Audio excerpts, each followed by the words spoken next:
আমাদের দাবি একটাই, ন্যূনতম ৩৫ বাস্তবায়নের লক্ষ্যে আমরা ভিতরে গেলাম। যাওয়ার পরে যে বিষয়টি আলোচনা হলো সেটা হচ্ছে যে আমাদের ডক্টর ইউনূস স্যার যেহেতু একটা লং জার্নি করে আসছেন, উনি টায়ার্ড চরম মাত্রায়।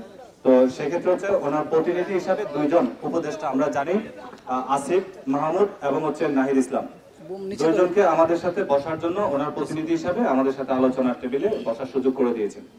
আমরা দীর্ঘ 1 ঘন্টা আলোচনা করেছি আসিফ এবং নাহিদের সাথে।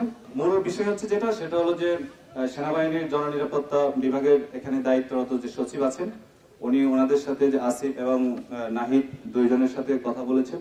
প্লাস হচ্ছে যে উনি আমাদের যে ডক্টর আব্দুল মুহিত স্যার জনপ্রশাসন সংস্কার উপদেষ্টা, ওনার সাথে ফোনে কনভারসেশন করেছেন।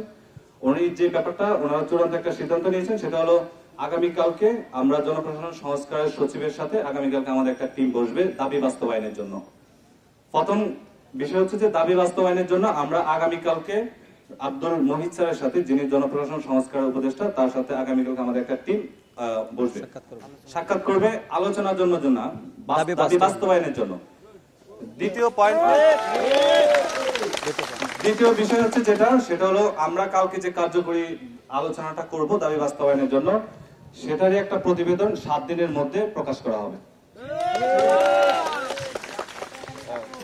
তৃতীয় বিষয় হচ্ছে আমাদের উপদেষ্টা ডক্টর ইউনূস স্যার, উনি পরিপূর্ণভাবে সমর্থন জানিয়েছেন দাবির পক্ষে এবং তিনি যুক্তি করেছেন।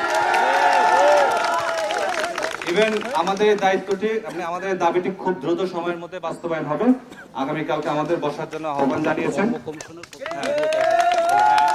এবং আমাদেরকে এতটুকু নিশ্চিত করেছেন, জনপ্রশাসন সংস্কারের প্রথম যে দায়িত্বটি হবে আগামীকালকে আমাদের ন্যূনতম ৩৫ দাবি, এই বিষয়টি সুরাহা করা। তো আগামীকালকে আমরা বসবো, আমাদের যে দাবি, আপনাদের যে দাবি, সবার দাবি, তো একটাই দাবি, ন্যূনতম ৩৫ শর্ত সাপেক্ষে উন্মুক্ত। এই বিষয়টি নিয়ে আগামীকালকে আমরা সবাই আপনাদের পক্ষ থেকে আমাদের একটা প্রতিনিধি টিম, আপনারা যাদেরকে সিলেক্ট করে দিবেন, তারাই আমরা ডক্টর আব্দুল মুহিত স্যারের সাথে আমরা আগামীকালকে বসবো। ঠিক আছে, দাবি বাস্তবায়নের জন্য একটা বিষয় আবার ক্লিয়ার করছি, আলোচনার জন্য না। আমরা আলোচনা অনেক করেছি, দাবি বাস্তবায়নের জন্য আমরা আগামীকালকে বসবো। দীর্ঘ 12 বছর ধরে আন্দোলন করার পরে আমরা কখনো এরকম একটা সুস্থ পরিবেশের মাধ্যমে আলোচনা টেবিলে বসতে পারি নাই। আমি এই জন্য ধন্যবাদ জানাই দুজন তরুণ উপদেষ্টা আসিফ এবং নাহিদকে, যারা আমাদের সাথে দীর্ঘ 1.5 থেকে 2 ঘন্টা সময় দিয়ে আমাদের সাথে কথা বলেছেন এবং আমরা আমাদের যৌক্তিকতাগুলো তুলে ধরেছি, তাদের সাথে আমরা বিভিন্ন বিষয়ে কথা বলেছি, তাদের প্রশ্নগুলো আমরা উত্তর করেছি এবং এক পর্যায়ে আমি আসিফকে প্রশ্ন করছিলাম যে আপনি কি মনে করেন যে আমাদের আন্দোলনটা যৌক্তিক বা অযৌক্তিক, এবং আমি বলেছিলাম যে যদি আপনি বলেন যে আমাদের আন্দোলনটা অযৌক্তিক, আমি সারা আন্দোলন করবো না। আসিফ আমাদের আন্দোলনটা যৌক্তিক বা অযৌক্তিক সম্পর্কে কোনো মতামত দেয় নাই, তার মানে আমি ধরে নিচ্ছি তিনি আমাদের আন্দোলনটাকে অযৌক্তিক ভাবছেন না।